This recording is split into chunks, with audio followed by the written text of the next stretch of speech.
try and keep your expenses low, keep your overhead low. So that whole house hack thing and having people, pay down your mortgage and offset the amount that you're contributing and paying out of pocket to your mortgage is huge. Try and keep it niche and specialized. In the instant on realm, we did that, but it's no different in real estate. So, if you're focusing on multifamily or secondary dwelling units or BRRRRs or flips, try and stay niche with that. And when it's not working too, you cut and move on, just like the anything guys days. I realized I kind of grew out of it. Wasn't what I wanted to do forever. There was other opportunities, and don't be scared to exit when things don't work out or no longer perform.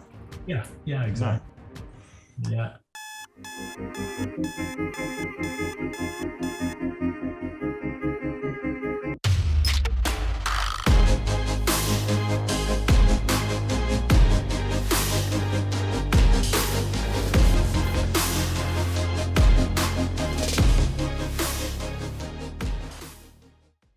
Hello, and welcome back to the Very Real Estate Effect podcast, a show dedicated to real estate investing right here in Quebec. And yet today we talk to someone just across the bridge in Ottawa, but that's okay.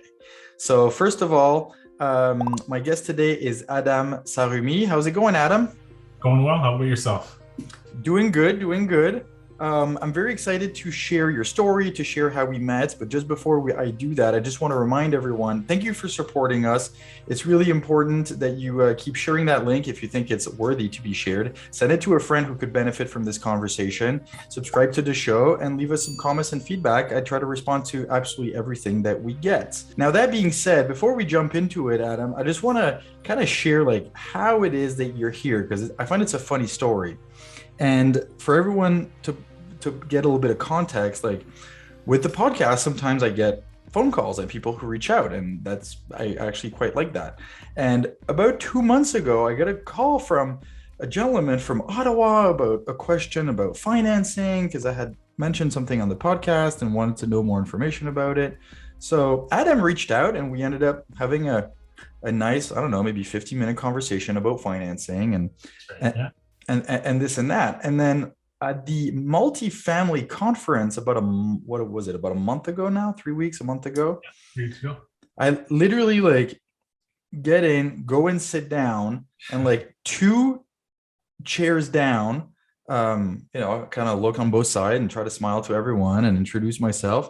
And there's a lovely gentleman who just says, "Hey, are you Axel?" "Yeah, I am." It's "Hey, my name's Adam. We spoke a couple of weeks ago." So here it is. You meet someone on the phone, and then Adam's literally 2 chairs away. So obviously we started to chat. We had initially, I heard your podcast. You were the guest speaker on the Andrew Hines podcast. Okay. And at that time, we were shopping around and kind of spinning our wheels a little bit on takeout financing for 2 multifamily deals. And oftentimes you're only as strong as your team. And in this case, transitioning more into multifamily, we had to develop that side of the business, and the same broker that we've used over the past few years, not exactly the right fit for the multifamily financing on the takeout. Okay. Once the projects were completed. So I remember you had some amazing CMHC rates. I think the recording actually came out a few months ago, and between November of 2021 and spring of 2022, the rates jumped significantly. So here I am discussing, 3%, 4% CMHC insured, when you were talking, I think 1.8. You had 1.75 or 1.8, something like that. Yeah. That caught my attention. I thought I got to reach out to Axel and see where he's getting these rates. Unfortunately, it was just the market changed. So we are where we are. Exactly. The market changed. And in that case, I also did a buyback. So it cost me more to get that lower rate. So in the end, it kind of balances out. But hey, this show is about you, Adam. I'm really happy that you're here to share your story. So every time, first of all, how the hell did you get involved in real estate? Yeah. Well, so out of high school, I met the founding partner of a general contracting company. It's called TAG, the Anything Guys. He started it when he was about 14, 15 years old, Wow. grassroots. Started literally cutting lawns, painting, waste disposal, you name it, anything in and around the home, they did it. I met him at a party. He was a little bit stressed out. He had to meet a deadline for painting, interior painting of a condo. I said, you know what, I've done some painting here and there. I'm happy to give you a hand. Don't even worry about paying me. You sound like you're stuck in a jam. We should probably leave the party a little bit early so we'll be in good shape in the morning. And I helped him out that weekend. At the time, I was doing some other, running another business, kind of part time, and I had a strong marketing and advertising background. And he took an interest in that. And we were young at the time. Like I said, this was high school, and I basically was brought in. I didn't have to buy into the company. I became a partner, and there was one other partner at the time. So there's three of us, and we really grew that, focusing on landscaping, building decks, fences, patios, painting, same kind of focus. And I really put a brand together behind it. I was already working with a professional graphic designer out of Ann Arbor, Michigan. He created a really nice logo. It's a little bit flexible. So sometimes in the tag, you'll see like a Superman cape with a shovel. Sometimes he holds a drill. But I really put a nice brand behind that company. And then ran that till about second year university. My partner went to Bishop's University, so he was away during the school semester, and I was kind of stuck running it. Okay.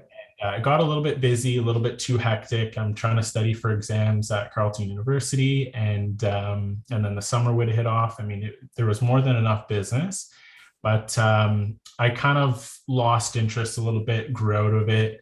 The founding partner wanted to go in a slightly different direction, and I got an offer to be bought out. So I sold my shares. And that last year, we actually featured in a local magazine. It's called Ottawa Life magazine. And this keener came across the magazine, and he called and said, you know what, I love what you guys are doing. I like the business model. Can I meet and talk? And I ran it by the other two business partners at the time and the Anything guys. And they were, too busy, uninterested. I took an interest in him because he did own some real estate. He was a little bit older. And so I took the meeting, we kept in touch. And then after selling my shares in that company, he reached out. He said, I want to pitch you on an idea. I said, sure, no problem. We met at the Greenbank Road, Tim Hortons, right across from the police station there, for those who know Ottawa well.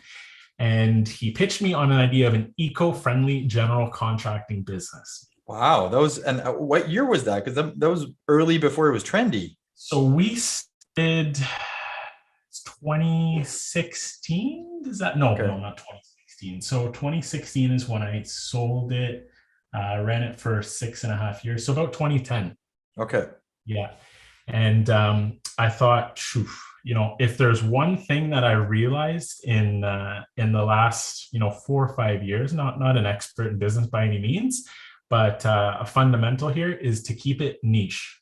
Mm-hmm. Saying jack of all trades, master of none, I felt like that was through and through with the Anything guys.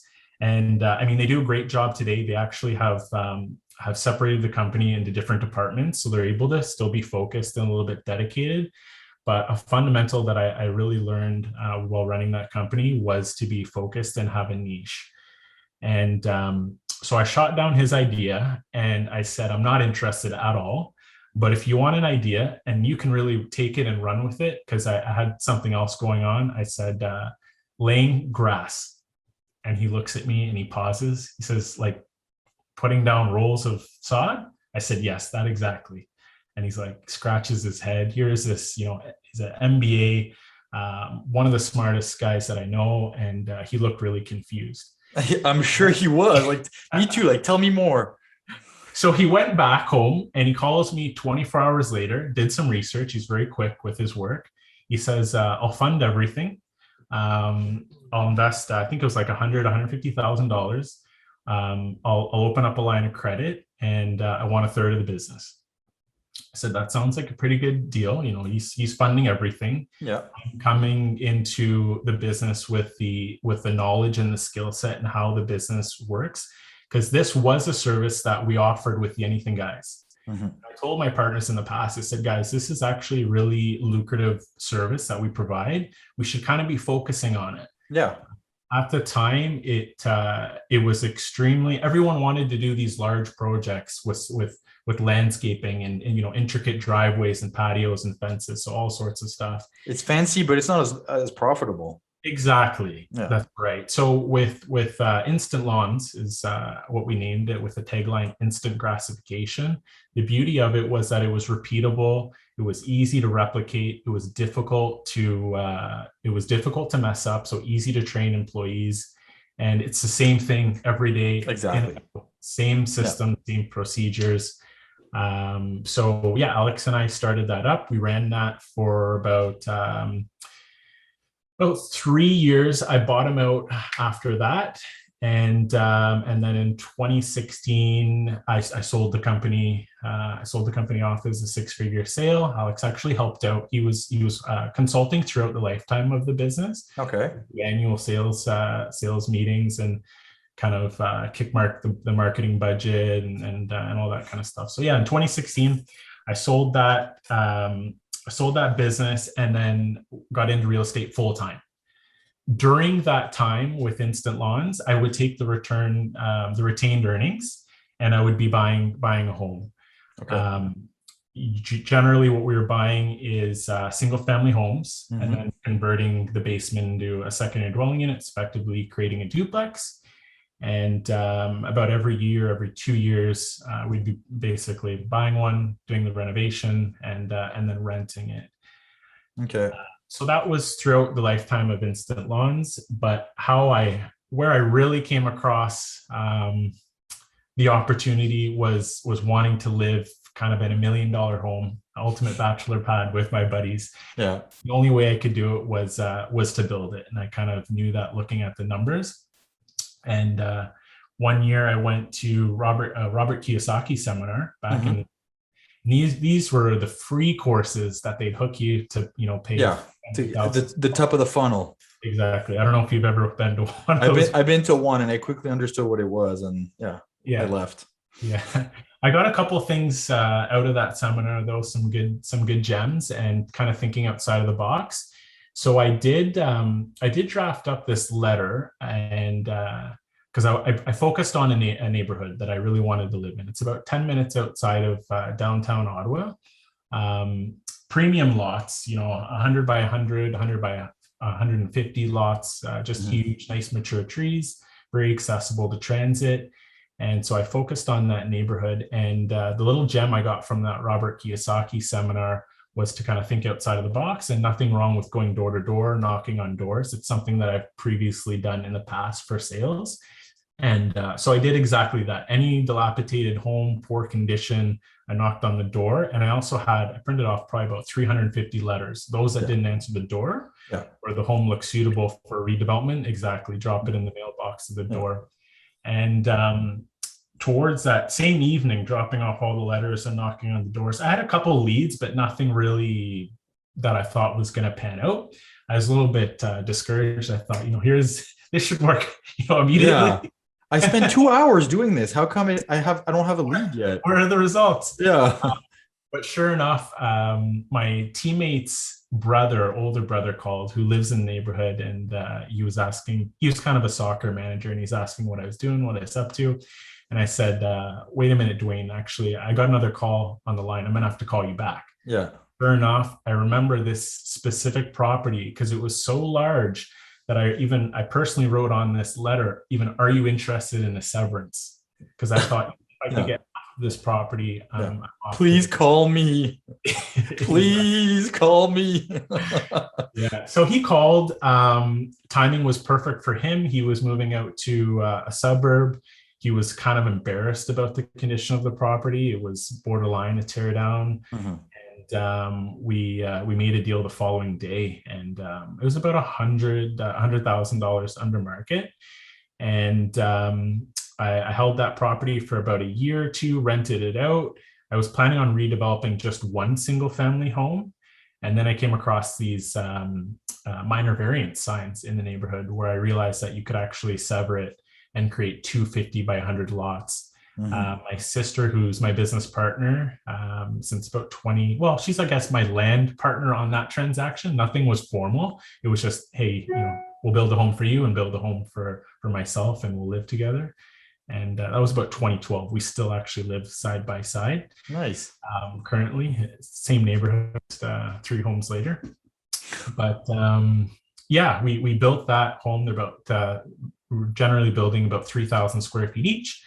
And then the whole Scott McGillivray house hack, secondary dwelling thing, we took the same system that we used with the bungalows. And since we're close to one college and one university, kind of right in the middle, we have in all the homes that we've done within this neighborhood for infill, we have a 4-bedroom, two full bathroom legal secondary dwelling unit.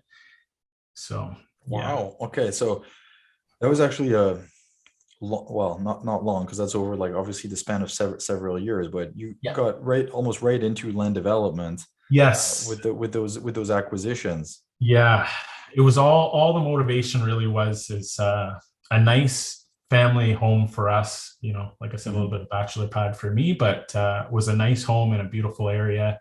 And there's quite a spread there between buying at the right price and building versus buying something that's turnkey. And that for me at that time was not attainable. So my sister wanted to be more centrally located downtown. And I convinced her, I said, this is a good opportunity, good neighborhood. A lot of development will be happening in this neighborhood, and it's really taken off. So it was a good choice. So then at what point did you start to shift towards multifamily? I guess that was always kind of duplexes. The multifamily shift actually came when a property surfaced on realtor.ca that was incorrectly recorded. It's just outside of the downtown Ottawa in a neighborhood called the Glebe. And it was a double. So it was a side by side, a pair of semis. And what happened was the realtor kind of doubled up on the frontage and the depth. So instead of saying 50 by 100, it was 100 by 200. Whoa, big mistake. Big mistake, but it caught my eye. Yeah. And I reached out to my realtor and I said, what about this property that just surfaced? Is that frontage correct? Because Geo Ottawa is saying it's half the size. Yeah, it can't be. That's right. He's like, no, for sure it's a mistake. Then I started looking at the numbers and the potential, and having the experience with secondary dwelling units, I thought, here's an opportunity to pick up a double in the Glebe, 5 minutes from downtown Ottawa, create a secondary dwelling unit in each side, effectively creating 4 units. And it is 700 meters from Carleton University. And so we put an offer on it. It was $785 in 2018. We spent about $300,000 on the renovation, so into it for about 111. And the gross rents are around $13,000, maybe excluding parking, $13,500. It was a pretty quick renovation. So what we ended up doing was recreating. Basically, you walk in, there's a vestibule.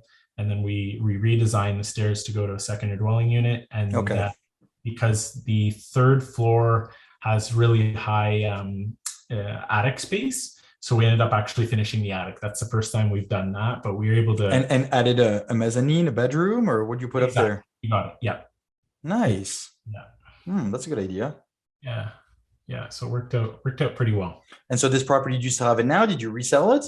Yeah, no, we still have it. So we purchased that in 2018 privately. That one was purchased, and then we got a takeout with Home Trust.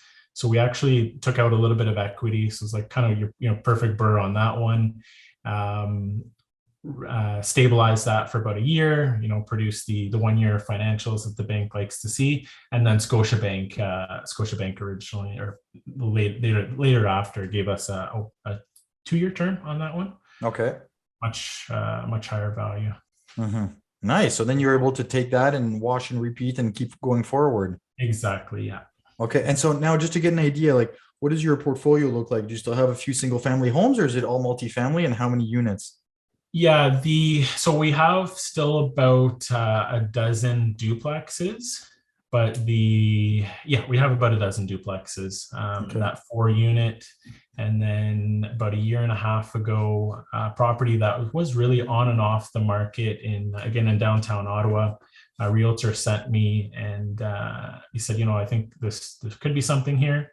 Later, about 24 hours later, sends me another email saying, "Nah, never mind. That's not a good opportunity." I said, "No, let's dig into this a little bit. Send me the information." So originally so on the property, there's one commercial structure, there's one legally recognized 5 unit, and then Okay. there was one that was operating as a triplex, but from city records, it was only a single. Whoa. So call it seven legal units, and But the 9 effective. 9 effectively, yeah. Just when you pull the records from Mhm. the Yeah. compliance report. So there was some contamination in the rear because an automotive shop has been operating that for probably the last 15 or 20 years. But they did have a phase 1, and I think they had an outdated phase 2 report on the property as well. So we were able to kind of quantify what the maximum cost would be. Patterson and Company was the environmental consultant on that. So I spent some time talking to the gentleman, the engineer, and really quantifying what the maximum cost would be to remediate the site. And it didn't seem too bad. And since I had a background in construction, landscaping, I know a lot of machine operators and dump truck operators. So Yeah. we broke apart the commercial floor and excavated about 5 feet of the commercial parking area, and it actually went pretty well. Yeah, sometimes like contamination scares a lot of people, but decontaminating, for anyone listening, literally means like removing 3 to 6 feet and disposing of it properly. That's what it means. What I was cautioned about was the contaminations where the water is affected. So that could have been a different story, but we knew that wasn't the case. It was just kind of pretty well superficial contamination. So we took that from a 7 unit to an 11. It used to be a bed and breakfast. So it had very awkward and Layout. layouts. Yeah. And my sister's got a really strong background design, interior decor, layout. So she works with architects and architectural technologists to really make sure that we're maximizing use of space. Yeah. So we did exactly that and got it up to 11 units. It's a really beautiful property. And the zoning was allowed for that? The zoning is GM. We did have to submit a site plan application just for the unit increase, but the zoning does allow for flexible use. Yeah, good stuff. So that's like a pretty major redevelopment. Yes. Yeah. And in what year was that? That was in 2020. We picked that one up. Okay. Yeah. And then will you handle multiple? Sorry, go for it. I was just going to say, so the phone call regarding the takeout was for that property and one other. Yeah. Yeah. And hence you really want to maximize when you've been working on it for 2 years.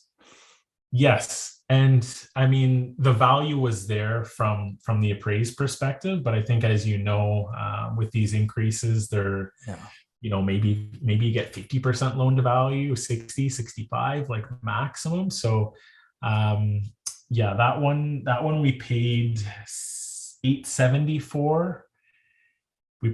We're just kind of getting caught up on bookkeeping now, but we probably invested another $800 into it, including carrying costs, but it was at 3.9. Beautiful. So if only I could have gone back 5 months and got your 1.8. Yeah, you would have taken out an extra $300K. At least. Something like that. Yeah. Wow. So that's okay. So you bought for 900, you put 800. So you're all in, and it says the sets at 1.7, and then it was appraised at 3.6, you said? 3.9 is 3.9. Beautiful job, man. That's great. That's like slam dunk. Yeah, it was a good purchase. I think just the purchasing it with the contamination, not only does it scare people, but the financing can be harder. Yes. So that's usually cash. or a private lender. In this case, it was a private lender that didn't have too many concerns with it. Mm-hmm. We showed them the reports and the phase 1 and 2s and kind of. Well, I just want to go back to what you just said, like, oh, it was a private lender who didn't have too much concern.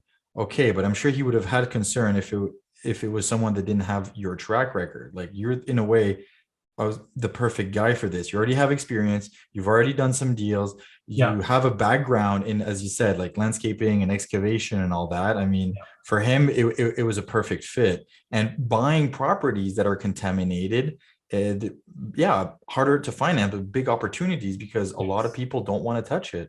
Yeah, agreed. Huge opportunities. Remember when I said that, going back to the team and the broker too, nothing wrong with the gentleman that was spinning his wheels a little bit on the commercial financing end, because he was very strong and had a niche. He has a niche in private financing and residential mortgages and the rest of it.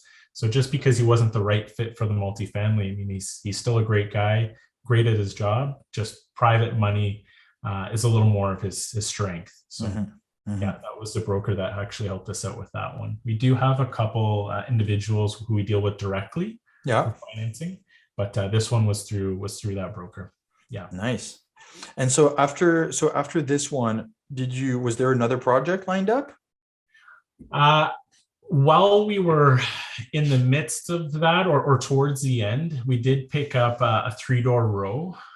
It's about 4 blocks away from the one in the Glebe. It's in Old Ottawa South. It's on Hopewell, and it's a 3-door row. The mix of properties that we purchased are probably honestly 50% on market and 50% off. There's a lot of great opportunities for properties that are overlooked. Or might seem overpriced, or for one reason or another, they're still on there. And even for properties where it's not a sure case or a slam dunk, I mean, I like those opportunities. Tie those up and take a couple weeks to do some initial due diligence and kind of look into things. I'll take those long shots, and there's been some great infill opportunities on that too, where we purchased it was an old wartime home, but it was on a really large corner lot. But the zoning was less dense from what we've typically done. So in the past, it's been R1 FF zoning. This one was an R1 GG and a little bit less familiar and restrictive zoning. But what happened with this property was, due to the demands of intensification and the official plan and the pressure on the city, the zoning actually changed specifically for R1 GG lots on the corner. Good. Abutting another street. So one house facade needs to face one street and the other home on the other street. Yeah. And so I sent an email off to the city, and my realtor wasn't optimistic that there was an opportunity to sever and develop. But sure enough, there was. He got back to me. He said, kind of, your timing is perfect. Yeah. We're just updating Geo Ottawa and the zoning right now. Looking very favorable for corner lots in R1 GG. We're looking to intensify these properties. And so you picked it up right there. We picked it up right there. Of course. Yeah. But going back, I guess, to that 3-door row home on Hopewell in Old Ottawa South, this was a realtor who listed it, who has a track record of listing properties that are either overpriced or not any good. I don't want to say garbage, but they're Wait, in what way are they garbage? No, very little development potential, or just overpriced. Like you just shake your head at it and then think, why even? Who would buy that? Exactly, it's ridiculous. Yeah. And I've shared the story with a couple friends and realtors, and they're like, "Let me guess who it is," and they say the realtor's name, and we both just kind of have a laugh. You start a laugh. He's got a name for himself of these properties, but I knew that, and I saw that. But what I also saw was 3 basement entrances, exterior, covered and concrete stair entrances into a basement, which is not even underutilized. It's just totally vacant. It's empty. Totally empty. And so I went to go take a look at it initially. And when you look at the price, it was pretty well $2 million is what they wanted initially. But when you do the math and you're dividing it by three, ultimately we got it for a little bit less than that. But when you break it off, per divide that by three, essentially, it became pretty attractive for that neighborhood. And so we put an initial offer. She didn't even respond. I think it was about 100,000 under asking, not significant at all. Yeah. But at this time, this is when seller expectations could have not been any higher. It's, expectations were multiple offers and how far over asking are we going to get? And expectations have definitely. And in that case, they had no other offer than yours. They had no other offer. Yeah. Yeah. And so I said, well, that's fine. If she doesn't counter, she doesn't have anything else, that's okay. My realtor told me. And I said, we'll sit on it and wait. And it sounded like she loosened up to the possibility of negotiating and working with us. So we resubmitted and she countered. And so we got it at 1.55. And so like I said, it was a 3-door row home, no variances needed, no site plan application needed. So a lot easier, quicker to do. And there was one out of the three that we turned from a 3-bedroom into a 4. These are the principal upper units. Okay. So basically we got 2 3-bedrooms, principal units, 1 4-bedroom. And then in those secondary dwelling units, we have 3 2-bedrooms, 1 bathroom. Okay. So it's still a pretty large unit. That's good. Yeah, it's about 750 square feet for the lower ones, and closer to 1,600 or 1,700 for the principal. Wow. Upper units, yeah. Mm-hmm. And a real draw for university and university students there. Yeah. Yeah. And so did that need a lot of renovation, or was it pretty much turnkey, or how did it work? Yeah, we discovered some knob and tube in that property, and some what tube? Knob and tube. What is that? Knob and tube electrical. Just old, outdated. Yeah. Okay. And there was some asbestos, and the plumbing needed to be redone. So it was almost pretty well a full gut.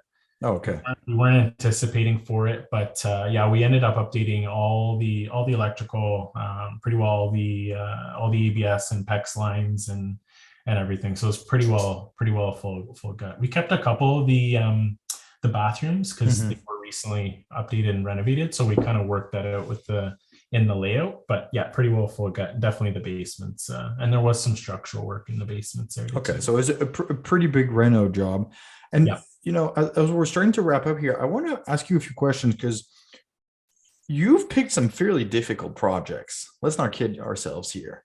And some people, like half of the people, would be terrified at decontamination, as we talked about, or even some full gut on what you described. So what do you think made you so successful? Well, I didn't just start there.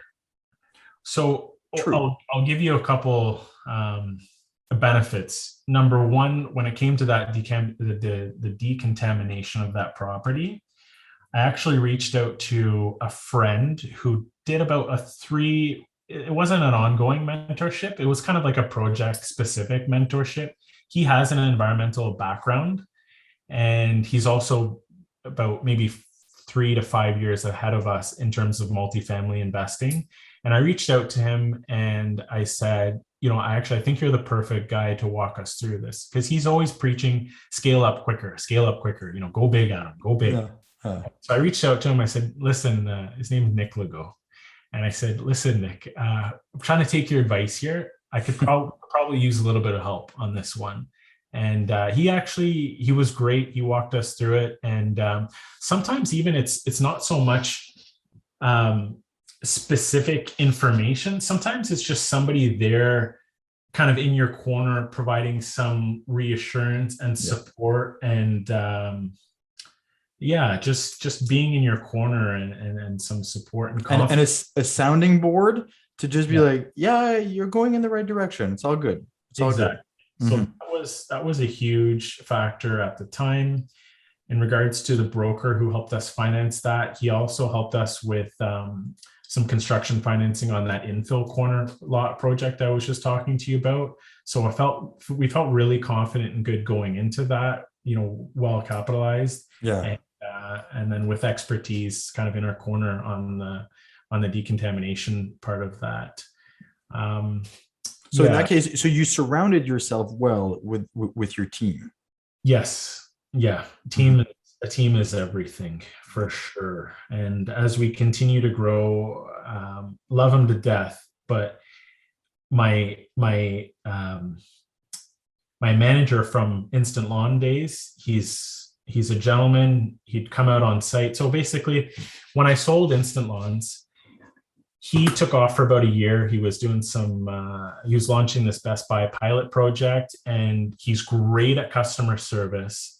People wonder why he's so nice. They almost think like it's a front, like what's the catch? But he's genuinely that nice of a guy, and his customer service is impeccable.